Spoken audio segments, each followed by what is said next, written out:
সুপ্রিয় দর্শক, ভিওডি বাংলার নিয়মিত আয়োজন নিউজ ন্যারেটিভে আপনাদের স্বাগত জানাচ্ছি। আমি মঞ্জুর মিলন।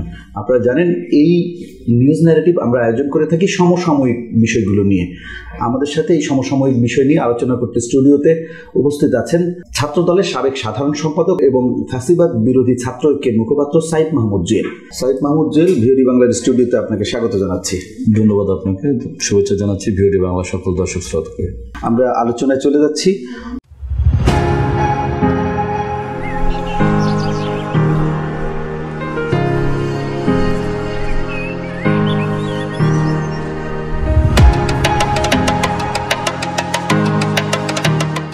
বর্তমানে যে রাজনৈতিক প্রেক্ষাপট, বিএনপির সাথে সরকারের নির্বাচন নিয়ে একটি দেন দরবার, অর্থাৎ এই যে বিএনপি সরকারকে চাপ প্রয়োগেরও চেষ্টা করছে। আমরা দেখছি বিভিন্নভাবেই গণমাধ্যমে প্রতিবেদন ছাপা হচ্ছে যে বিএনপির সাথে সরকারের একটি টানাপোড়েন চলছে। আমরা জানি যে বিএনপির নেতৃবৃন্দ বিভিন্ন সময় বলছেন যে এই সরকার আমাদেরই সরকার, আমরা এই সরকারকে সহযোগিতা করতে চাচ্ছি। আসলে তাহলে এই নির্বাচন নিয়ে কোনো সমস্যা হবে না? সরকারের পক্ষ থেকে বলা হচ্ছে বারবার, ডক্টর ইউনূস বারবার বলছেন যে নির্বাচন কবে হবে এ নিয়ে আসলে কোথাও সমস্যা নেই। এর আগে আমরা আন্তর্জাতিক মিডিয়ায় বলেছেন প্রধান উপদেষ্টা ডক্টর ইউনূস। তাহলে বিএনপির সাথে নির্বাচন নিয়ে ঐক্যমত্য পৌঁছাতে পারছে না সরকার। আসলে এই সমস্যাটা কোথায়? আসলে কি মনে হচ্ছে আপনার? দেখুন, সেই সংকটটা বর্তমানে নয়। বিএনপির দীর্ঘ সংগ্রামই হলো গণমানুষের ভোটাধিকার ফিরিয়ে দেওয়ার সংগ্রাম। আমরা প্রায় 17 বছর ধরে লড়াই সংগ্রাম করছি, ফ্যাসিবাদ বিরোধী লড়াই আন্দোলন সংগ্রাম করেছি। আমাদের যে যুদ্ধের মূল কারণ ছিল একটি গণতান্ত্রিক বাংলাদেশ বিনির্মাণ, গণমানুষের ভোটাধিকার ফিরিয়ে দেওয়া। আর যেহেতু আমি ছাত্রদলের নেতৃত্বে ছিলাম, আমরা নেতৃত্বকালীন সময়েও দেশনায়ক তারেক রহমানের নির্দেশে আমরা তারুণ্যের সমাবেশ করেছিলাম, আর আমরা তারুণ্যের রোড মার্চ করেছিলাম। সেখানেও কিন্তু আমাদের মূল যে প্রতিপাদ্য ছিল, তরুণ প্রজন্ম দিব ভোট, ভোটের জন্য লড়াই হোক। এই লড়াইটা দীর্ঘ সময়ের। সুতরাং আমরা বর্তমান সরকারের সাথে আমাদের টানাপোড়েন বিষয়টা এমন নয়। বিষয়টা হলো গণতন্ত্রের টানাপোড়েন। গণতন্ত্রের যে আকাঙ্ক্ষা, গণতন্ত্রের যে চাহিদা, গণমানুষের যে চাহিদা, সেই চাহিদা বাস্তবায়ন করার জন্য জাতীয়তাবাদী শক্তি তথা জাতীয়তাবাদী দল বিএনপি সর্বদা সচেষ্ট থাকে। ঠিক তারই ধারাবাহিকতায় আজকে ফ্যাসিবাদ বিরোধী আন্দোলনের পরে একটি ছাত্র জনতার ঐতিহাসিক বিপ্লবের মাধ্যমে ফ্যাসিবাদের পতন ঘটল। বিপ্লবের যে মূল আকাঙ্ক্ষা ছিল এদেশের আবার গণমানুষের অধিকার ফিরিয়ে দেওয়া, মৌলিক মানবাধিকার, সাংবিধানিক অধিকার, মানবিক অধিকারগুলো, সকল অধিকারগুলো নিশ্চিত করার জন্যই কিন্তু আমাদের লড়াইটা ছিল। কিন্তু আমরা কি দেখতে পাচ্ছি? আমরা দেখতে পাচ্ছি জুলাই আন্দোলনের পরে সবচেয়ে যে মানুষটির প্রতি আমরা, যে মানুষটি গ্রহণযোগ্যতা পেয়েছিল এবং যে মানুষটির প্রতি আমরা নির্ভরতা রেখেছিলাম, সেটি হল ডক্টর মোহাম্মদ ইউনূস।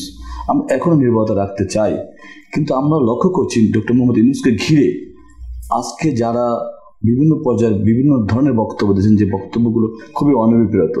দুর্ভাগ্যজনকভাবে সত্য কথা হলো, যারা আমার মিছিলের সতীর্থ সহযোদ্ধা, যাদেরকে আমরা খুব ভালোভাবেই চিনি, যখন অনেক মিছিলের নেতৃত্ব আমরা দিয়েছি তখন তাদের মিছিলের পিছনে জায়গা হয়েছিল। সেই সকল নেতৃত্ব আজকে বিএনপির শীর্ষ নেতৃত্ব তথা এদেশের গণমানুষের যে মূল আকাঙ্ক্ষিত নেতৃত্ব, সেই নেতৃত্বকে নিয়েও মাঝে মাঝে এমন বিরূপ আচরণ করে, বিরূপ কথাবার্তা বলে, যেটা শিষ্টাচার বহির্ভূত। এই জায়গায় একটি সংকট সৃষ্টি হয়েছে। সংকটটি আমি মনে করে দিতে চাই, জুলাই বিপ্লবে যারা আমরা অংশীদারিত্ব যারা দাবি করছি, বিশেষ করে ছাত্র প্রতিনিধি হিসাবে যারা বিভিন্ন সময়ে এই পুরো জুলাই বিপ্লবের পুরো ক্রেডিটটা যারা নিতে চাচ্ছেন, এবং আমরা সবাই মিলেও তাদেরকে হয়তো সমাদৃত করেছিলাম।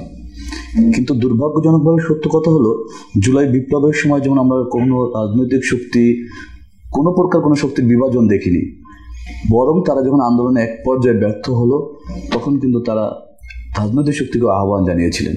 যদিও তার আগেই এই আন্দোলনের শুরুতেই দেশনায়ক তারেক রহমানের নেতৃত্বে জাতীয়তাবাদী শক্তি তথা জাতীয়তাবাদী ছাত্রদল মাঠে ছিল, শুধু তাদের সাংগঠনিক পরিচয় ছিল না।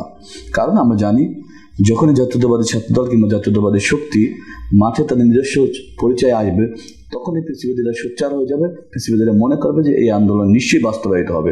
সে কারণে তাদের সেখানে গুলি বর্ষণ থেকে শুরু করে সেই আন্দোলন নস্যাৎ করার সকল ধরনের ষড়যন্ত্র, সকল ধরনের পরিকল্পনা ফ্যাসিবাদীদের থাকে। যে কারণে আমরা আমাদের শিক্ষার্থী ভাই বোনদেরকে সামনে দিয়ে এই আন্দোলনে আমরা সামিল হয়েছিলাম। কারণ আমরা বিশ্বাস রাখতাম ফ্যাসিবাদের পতন হলে মূলত আন্তরিক যে সন্তুষ্টি সেটা আমাদের হবে। কারণ এই ফ্যাসিবাদের বিরুদ্ধে গত 15 বছরের নেতৃত্ব দিয়েছে বিএনপি। ফ্যাসিবাদ বিরুদ্ধে যত আন্দোলন, যত সংগ্রাম, যত বিপ্লব, তার সফলভাবে নেতৃত্ব দিয়েছেন দেশনায়ক তারেক রহমানের নেতৃত্বে বিএনপি। সুতরাং ফ্যাসিবাদের পতন হওয়াই ছিল আমাদের জন্য আকাঙ্ক্ষিত, কোনো ক্রেডিবিলিটি নেওয়ার জন্য না। কিন্তু আমি যে আহ্বানটি আজকে এখানে জানাতে চাই সেটি হলো, জুলাই বিপ্লবের ক্রেডিবিলিটি আপনারা নিচ্ছেন, আমরা কিন্তু সেখানে অংশীদারিত্বও চাচ্ছি না। কিন্তু আপনি ভুলে গেলে চলবে না, ছাত্রদল হলো এমন একটি সংগঠন যা এই জুলাই বিপ্লবও সর্বোচ্চ সংখ্যক নেতাকর্মী শহীদ হয়েছেন, সর্বোচ্চ সংখ্যক নেতাকর্মী আহত হয়েছেন। আমরা আমাদের শহীদ সহযোদ্ধাদের পাশে থেকে, আহত সহযোদ্ধাদের পাশে থেকে, শহীদ সহযোদ্ধাদের পরিবারের পাশে থেকে, আহত সহযোদ্ধাদের পাশে থেকে, পাশাপাশি যারা সাধারণ শিক্ষার্থী আহত হয়েছে তাদেরও কিন্তু খোঁজখবর নিচ্ছি। কিন্তু এই খোঁজখবরটি নেয়ার যাদের প্রধান কাজ ছিল তারা হলো এই বৈষম্য বিরোধী আন্দোলন বলেন কিংবা এই ছাত্র জনতা বিপ্লবের যারা প্রধান ক্রেডিট নিচ্ছে তাদের, এবং তাদের ঘোষণাটা এমনই ছিল, কিন্তু দুর্ভাগ্যজনকভাবে সেটা আমরা দেখছি না। আমি মনে করি এই অংশের নেতৃত্বে যদি তখন আমি থাকতাম, আমি নিঃসন্দেহে প্রথমত আমার কাজ ছিল আমার সতীর্থ সহযোদ্ধা যারা শহীদ হয়েছে তাদের পরিবারের পাশে দাঁড়ানো, সর্বাত্মক সহযোগিতা করা। দ্বিতীয় কাজটি হলো যারা হাসপাতালে আজও চিকিৎসার অভাবে নানান বিষেধাগার করছেন, নানান আকুতি জানাচ্ছেন, তাদের পাশে থেকে তাদের সর্বাত্মক চিকিৎসা ব্যবস্থা করা। সেটা না করে আমরা একটি রাজনৈতিক দল করলাম। আমরা একটা রাজনৈতিক দল করে এখনো নিবন্ধিত হওয়ার আগেই বাংলাদেশের সর্ববৃহৎ যে দলটি, সর্ববৃহৎ এবং জনপ্রিয় যে দলটি বাংলাদেশ জাতীয়তাবাদী দল বিএনপি, তাকে নিয়েও কিন্তু আমরা বিরূপ কথাবার্তা বলতে কিন্তু দ্বিধাগ্রস্ত হচ্ছি না।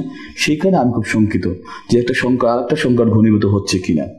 যদি সংকট ঘনীভূত হয় এর দায় কিন্তু এই তথাকথিত মহান নেতাদের নিতে হবে।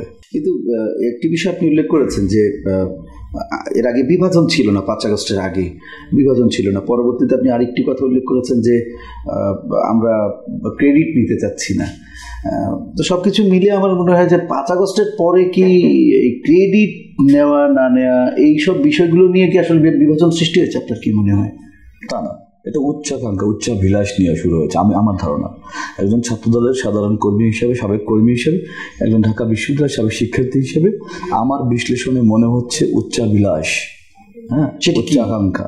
সেটি হলো একটি রাজনৈতিক দল ইতিমধ্যে গঠিত হয়েছে। রাজনৈতিক দল গঠন করা নিশ্চয়ই আমাদের ক্ষমতায় যেতে চাচ্ছে এরকম আমি ক্লিয়ার করে দিচ্ছি। একটি রাজনৈতিক দল গঠন করার অধিকার নিশ্চয়ই সবার আছে, কিন্তু কোন প্রেক্ষাপটে, কোন ঘটনার পরপরই রাজনৈতিক দল গঠন করা, এটা সাধারণ শিক্ষার্থীদের মতামতকে উপেক্ষা করে কিনা সেগুলো বিবেচনা করা দরকার ছিল। কারণ যাদের ডাকে জুলাইয়ের আন্দোলনে আমরা দেখেছি লক্ষ লক্ষ সাধারণ শিক্ষার্থী সহ গণমানুষ সমবেত হয়েছে তাদের ভাষায়। তো তাদের ডাকে আজকে যখন নির্বাচন কমিশন ঘেরাও দেওয়া হলো, আমরা দেখেছি শতাধিক লোক হয়নি। তো আপনাদেরকে বুঝতে হবে মানুষের আকাঙ্ক্ষা, গণভিত্তি না থাকলে কোনো রাজনৈতিক শক্তি দাঁড়াইতে পারে না। সুতরাং আমি যেটা বলবো, যে দেশপ্রেমকে ধারণ করেছেন বলে আমরা মনে করতাম, সে দেশপ্রেমকে ধারণ করুন। সে দেশপ্রেমকে ধারণ করলে আপনার সমাদৃত হবে। নিশ্চয়ই একদিনে বাংলাদেশের নেতৃত্ব দেওয়ার যোগ্যতা আপনাদেরকেও আল্লাহ দিতে পারে, অর্জন করতে পারেন। তো সেজন্য আগে গণভিত্তি তৈরি করুন, জনমত তৈরি করুন। একইভাবে সাধারণ শিক্ষার্থীদের যে ম্যান্ডেটের কথা আপনারা বলছেন, সাধারণ শিক্ষার্থীদের কাছে গিয়ে আপনারা জানার চেষ্টা করুন তাদের ম্যান্ডেট আপনাদের কাছে আছে কিনা।